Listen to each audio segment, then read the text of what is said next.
బయట చల్లగా వర్షం పడుతున్నప్పుడు ఫస్ట్ అందరికి గుర్తొచ్చే విషయం ఏంటి? నాకైతే పకోడీ అన్నమాట.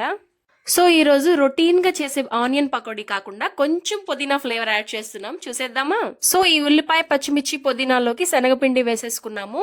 నెక్స్ట్ క్రిస్పీగా రావడం కోసం మనము రైస్ ఫ్లవర్ వేసుకున్నాము, బియ్య పిండి. అండ్ నెక్స్ట్ కరివేపాకు వేసుకొని బాగా కలిపేసుకుంటాం అనమాట.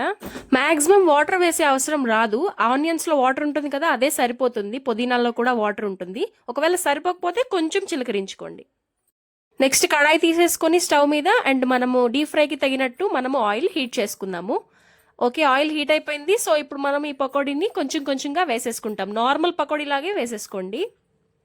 స్టవ్ ని మీడియం ఫ్లేమ్ లో పెట్టుకోండి. అప్పుడే పకోడీ లోపల వరకు బాగా వేగుతాయి అన్నమాట. చూడండి ఇట్లాగా ఎంత బాగా వేగుతున్నాయో చూడండి.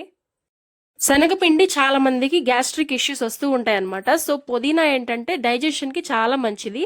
సో పకోడీ తినేటప్పుడు పుదీనా కొంచెం ఎక్కువగానే వేసుకుంటే మనకి గ్యాస్ట్రిక్ ఇష్యూస్ రావు. ఇప్పుడు మనం చేసిన పకోడీలో ఆయిల్ తప్ప మనకి అన్హెల్దీగా ఏది లేదు గైస్. సో వీక్ లో ఒక 2 టైమ్స్ అట్లా అయినా తినొచ్చు, ఏమవ్వదు. సో వీడియోని లైక్ చేయండి, సబ్స్క్రైబ్ చేసుకోవడం మర్చిపోవద్దు. మరిన్ని రెసిపీస్ కోసం మన ఛానల్ ని ఒకసారి వెళ్ళి చెక్అవుట్ చేసేయండి. బాయ్.